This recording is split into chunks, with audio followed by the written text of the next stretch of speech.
Vamos a iniciar la grabación.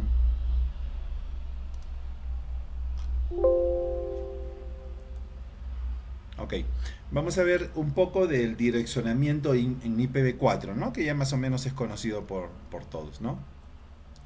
Entonces, recuerdan nuevamente, ahí está el formato del protocolo IPv4, ¿ok? Y ustedes saben que, hablando de IPv4, igual tenemos que conocer IPv4 porque todavía las redes siguen funcionando con IPv4 y también tenemos que conocer IPv6, ¿no? Entonces, vamos a hablar de IPv4 un poco. Las direcciones IPv4 entonces tienen dos partes, miren. Una que es la dirección de red y otra es la dirección de host. Por ejemplo, ahí en el laboratorio, imaginémonos en el laboratorio donde hacemos clase. Todas las computadoras que están ahí pertenecen a una misma red. Es decir, digamos que su primer octeto, digamos, o sus dos primeros octetos, o sus tres primeros octetos, no se olviden que una dirección es 4 octetos, son iguales para todos, ¿no? O sea, todas las computadoras del laboratorio tienen la misma dirección de red, pero cada una tiene una diferente dirección de host. ¿Qué es lo que hace común a todas las computadoras que están en el laboratorio? La dirección de red las hace común. La dirección de red las hace pertenecer a un mismo grupo, a una misma red. ¿De acuerdo? Dos computadoras que no tengan la misma dirección de red, lógicamente no pertenecen a la misma red. Y si no pertenecen a la misma red, quiere decir que están en redes distintas. La única manera que ellas se interconecten es a través de un nodo o de un router. ¿De acuerdo? Dos computadoras que sí pertenecen a la misma red porque tienen su mismo identificador de red o su dirección de red iguales, entonces no necesitan para comunicarse un router, lo pueden simplemente hacer a través de un switch. ¿De acuerdo? Que quede claro entonces que existe una parte que es dirección de red y otra es dirección de host. ¿De acuerdo? Entonces dentro de una red hay un host. Muy bien. Una dirección IP, es lo que estamos diciendo, consiste de dos números, ¿no? Lo que se llama el número de red y el número de host, ¿no? Ya eso está definido. Miren, inicialmente existían, bueno, se trabaja hasta ahora así, ¿no? Y se identifican a las direcciones por su rango o por su clase, ¿no? Y la clase lógicamente tiene que ver con un rango de direcciones. Miren, todas las direcciones que empiezan en cero, es decir, si es que las tenemos en bits, ¿no? Todas las direcciones que empiezan en cero se llaman que son direcciones de clase A. ¿De acuerdo? Son direcciones de clase A. Y su rango va de 0 a 127. Por ejemplo, si ustedes tienen... ¿Dónde está? Aquí. Este es, ¿no? Por ejemplo, si ustedes tienen esta dirección 10.0.1.1, entonces dicen, ¿qué clase de dirección es esa? Ah, está en el rango entre 0 a 27, porque es 10, ¿no? Está en ese rango. Por lo tanto, es de clase A. Ahora, si este número 10 ustedes lo convierten a binario, siempre todo este rango entre 0 a 27 siempre va a empezar con un 0, ¿no? Porque no se olviden que son 8 bits, de 0 a 7 son 8 bits. Y digamos, el número más alto va a ser este de acá, pues 1, 2, 3, 4, 5, 6, 7. ¿Sí o no? Que este es el número 127. Este es el número 127, hasta 127 como máximo. Y esto siempre va a quedar en 0 el primero. Es decir, en bits, basta que empiece con 0, entonces digo, es dirección de clase A. Pero si no lo tengo en bits y lo tengo en decimal, digo que basta que esté entre 0 y 127, es dirección clase A. ¿De acuerdo? Muy bien. Miren, ¿quién define la dirección de clase A? Solo el primer octeto. ¿Se dan cuenta? Solo el primer octeto de 0 a 7 y lo demás direcciones de host. Por eso te dice, ¿no? Si es que hay en o sea, en el mundo pueden haber 2 a la 7, ¿no? Menos 2 redes de clase A. Nada más, en el mundo hay 126 redes de clase A. ¿Por qué menos 2 siempre? Ya miren, cuando ustedes tengan un ámbito de direcciones IP, o sea, ¿no? Un ámbito de direcciones IP, acá ustedes van a tener bastantes computadoras, ¿no? Y a todas ustedes le van a asignar una dirección IP, ¿de acuerdo? De todo el pool, pues, de este rango, ¿no? De todo el pool le van a hacer... Lo que pasa es que la primera dirección IP no se asigna, ni tampoco la última. La primera dirección IP sirve para enrutar, ayuda para identificar a una red y se utiliza para enrutar. O mejor, vamos a decir que es más que para enrutar, ya estaba escribiendo enrutar, ¿no? Más que para enrutar, vamos a decir que la primera dirección IP se utiliza para identificar a la red. O sea, todos los dispositivos. Se utiliza como identificador de red, la primera. Y la última se utiliza como broadcast. Es decir, ninguna de las dos se asigna a una computadora específica. No se asignan ninguna de las dos. La última se utiliza para enviar un mensaje a todas. ¿Recuerdan? A veces ustedes quieren enviar un mensaje a todas las computadoras, ¿no? Entonces, la última dirección, normalmente de un ámbito de red, se utiliza. Por eso que hay dos direcciones IP que no se utilizan, que no deben ser asignadas a computadora. Y es por eso que siempre ustedes van a ver menos 2, ¿no? Entonces, 2 a la 7 menos 2, ¿no? 2 a la 7 menos... ¿Por qué 2 a la 7? Pero si toda la parte anaranjada es 8. Ah, es que el primero no se puede tocar, pues siempre tiene que permanecer en 0. Entonces solo quedan 7 bits. 2 a la 7 es 128 menos 2 a 126 redes en el mundo, clase A. ¿Y con cuántas computadoras? Ah, toda la parte azul es 24, pues, ¿no? 24. Entonces 2 a la 24 menos 2, con 16 millones de hosts. ¿Se dan cuenta que cómo se definieron las direcciones IP? ¿Qué empresa o qué compañía va a tener 16 millones de computadoras? Oh, no lo sé, ¿no? Una compañía transnacional quizá, ¿no? Pero inclusive como que está medio la asignación o la distribución, ¿no? No, como que no está bien, ¿no? ¿Ok? Por ejemplo, una red con 16 millones de computadoras. Pero bueno, así fue definida la red de clase A, ¿no? La red de clase B, para definir a una red de clase B, se definen por sus dos primeros octetos. Y el rango está entre 128 y 91. Si ustedes lo tienen en bits, basta que empiece con 1 y 0. Si ustedes ven que empieza con 1 y 0, dicen es clase B. Pero si ustedes la observan, normalmente se observa en forma decimal, ¿no? Normalmente se observa en forma decimal. Entonces, por ejemplo, esta dirección.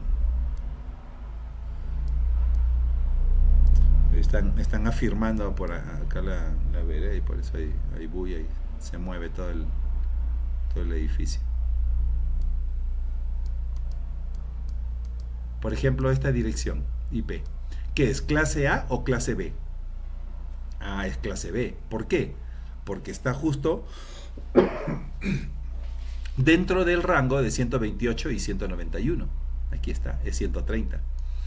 Ah, ok, bien, es clase B. ¿Y quién define, o sea, cuál es el identificador de la red? ¿Cuál es el identificador de la red? Ah, el identificador de la red es 130 hasta 2. Todas las computadoras que quieran pertenecer a esta red tienen que tener mínimo 130.2. Todas las computadoras. Lo demás puede variar. Pero como mínimo tienen que tener este identificador de red. Es decir, si quieren pertenecer a la misma red. ¿De acuerdo? Acá me olvidé decirles algo, ¿no? En las direcciones de clase A basta que el primer octeto sea igual, ¿no? Por ejemplo, yo puedo tener otra computadora con 10.200 inclusive, ¿eh? Punto 1, punto 2, y ambas también pertenecen a la misma red. ¿Por qué? Porque al ser direcciones de clase A, basta que su primer octeto, ¿ven? Solo la parte, basta que su primer octeto sea igual. En las direcciones de clase B, los dos primeros octetos tienen que ser iguales, ¿no? Para decir que pertenecen a la misma red. Acá puedo poner 3, acá puedo poner 10, ¿no? Ok, en direcciones de clase B, los dos primeros octetos tienen que ser iguales para yo decir de que pertenecen a la misma red. Y en direcciones de clase C, ¿no? En direcciones de clase C, los tres primeros octetos tienen que ser iguales para decir que dos máquinas pertenecen a la misma red. ¿Ok? Miren, entonces, por ejemplo, y empieza, si en bits, con 110, ¿no? Y en el rango está de 192 a 223. Por ejemplo, si yo tengo pues la dirección 210.2.5, digo, esta es dirección de clase C, muy bien, es dirección de clase C. ¿Y cuál es su identificador de red? Su identificador de red es 200.10.2. Ese es el identificador de red, porque los tres primeros octetos son los que definen o identifican, ¿no? A la red. Esto es de aquí. ¿Ok? Quiero otra computadora colocar en la misma red. Ya. Trae la computadora y la vamos a configurar con 211.2.10. No, señor, no se puede con 211. ¿Por qué? Porque si tú quieres ponerla en la misma red, ¿no? En la misma red, entonces tienen que ser los tres primeros octetos iguales. Ya. Disculpa, ok. ¿Pero ¿y puede permanecer con 11? Sí, puede permanecer con 11, pero ya no pertenecen a la misma red. Ya, llévala por allá. Es de otra red. Y para comunicarnos con ella hay que hacerlo a través de un router. Muy bien, muy bien. Entonces disculpen y voy a poner acá el 10. Ahí sí, ¿ven? Tenemos dos computadoras de clase C que tienen el mismo identificador de red, porque los tres primeros octetos son su identificador de red, y que en la parte última sí cada una tiene pues su identificador de host. Una es 5 y la otra es 10. Dentro de la red 210.2 o 200.10.2. ¿De acuerdo? ¿Todo bien? ¿Hasta ahí? Listo. ¿Existen direcciones de clase D? Sí, por ejemplo las 224, ¿no? Las direcciones que empiezan con 224. Las direcciones que empiezan con 224 no es ni clase C, ni clase B, ni clase A, porque A está entre 0 y 127, B entre 128 y 191, y C entre 192 y 223 como máximo. Una dirección con 224, entonces es de clase D, D de dedo, ¿ok? Y las direcciones de clase D principalmente son para los grupos, o sea, son para agrupar varias computadoras.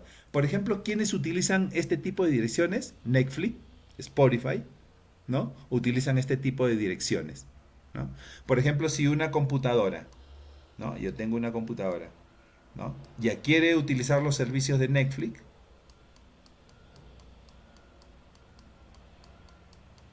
aparte, Netflix, ¿no? Aparte de su dirección, puede tener una dirección de clase B, por ejemplo, ¿no? 140, 2, 1, 2. Puede tener una dirección IP de clase B, ¿ok?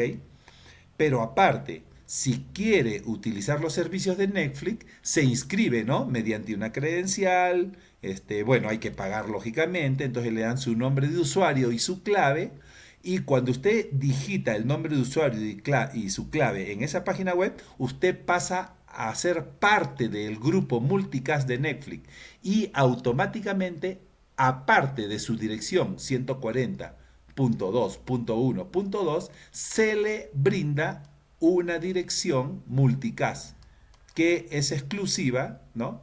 Vamos a ponerle X por acá, X 3, ¿ya? Que es exclusiva de este servicio de Netflix, ¿no? Que es exclusiva. Normalmente acá puse XX porque estos números tienen que ver mucho con el número de sistema autónomo o el número de sistema autónomo. todas las computadoras siempre pertenecen a un sistema autónomo, ¿no? Pero no, bueno, no vamos a hablar ahorita de eso, ¿ya? Lo único que debe quedar claro es que estas computadoras pertenecen a un grupo multicast y las direcciones de 224, a ver, ¿hasta qué número es?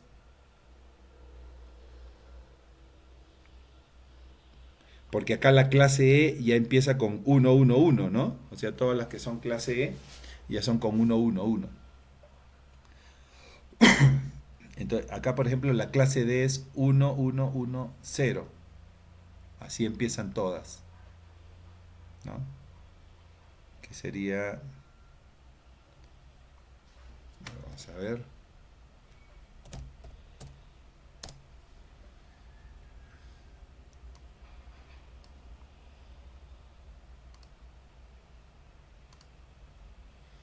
vamos a ver si yo tengo en binario, ¿no? Tengo 1110.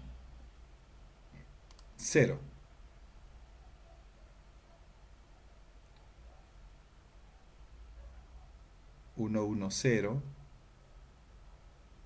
Y luego me faltan 4 bits más, ¿no? Para completar sus 8, ¿no? Entonces puede ser 0, 0, 0, 0, ¿no? Por ejemplo aquí, ¿no? Acá ya tengo, ¿no? Empiezan, acá está, ¿no?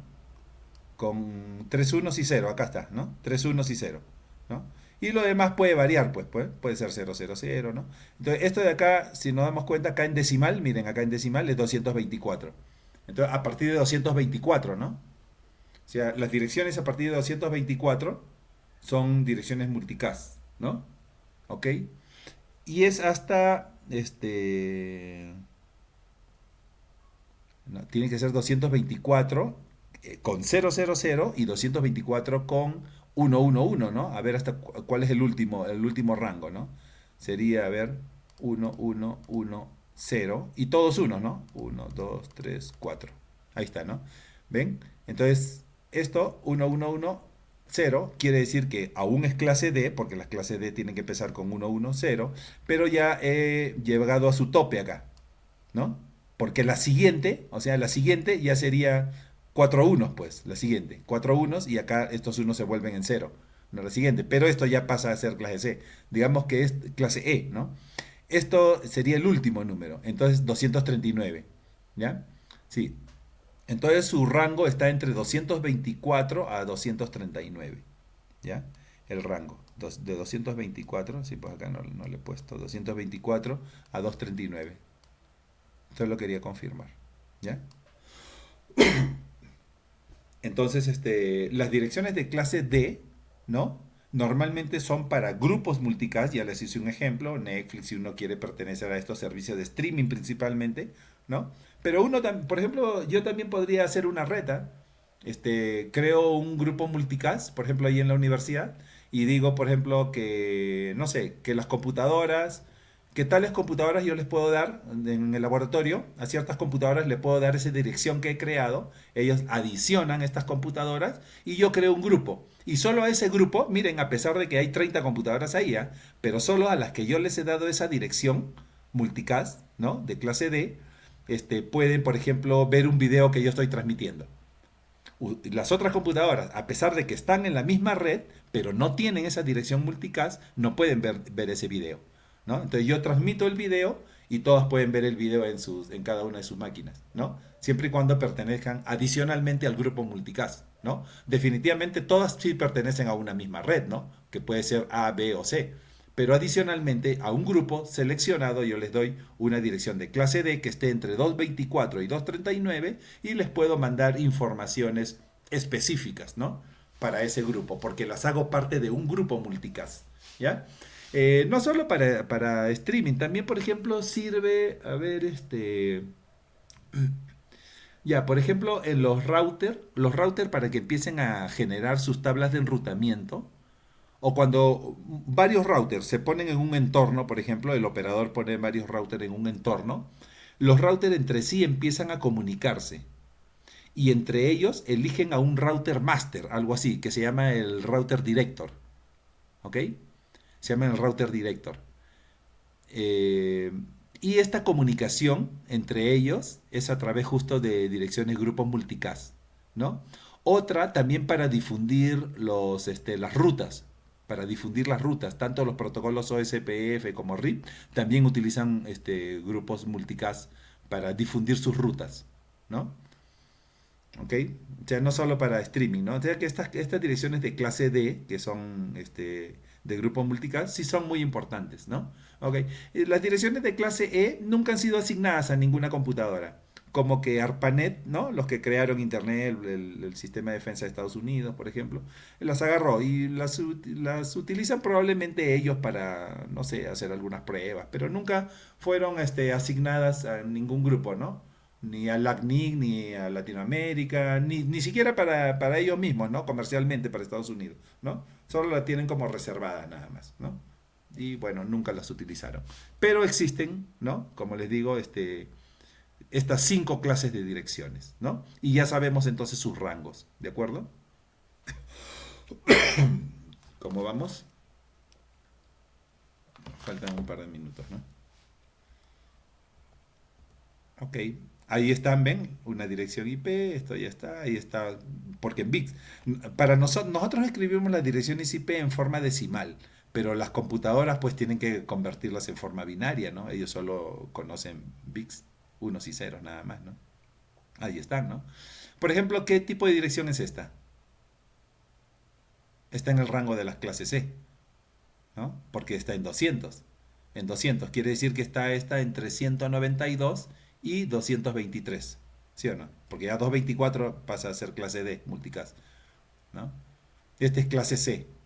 Si otra computadora quiere pertenecer a esta misma red, mínimo tiene que tener el 200, el 37 y el 131 igual. El último puede variar, ¿no? Ahí está. Ok.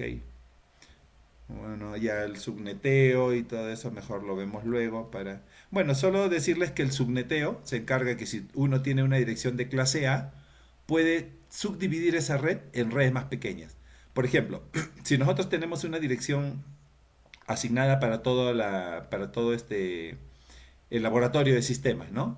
¿Ok? Entonces ya todos pertenecen a una misma red.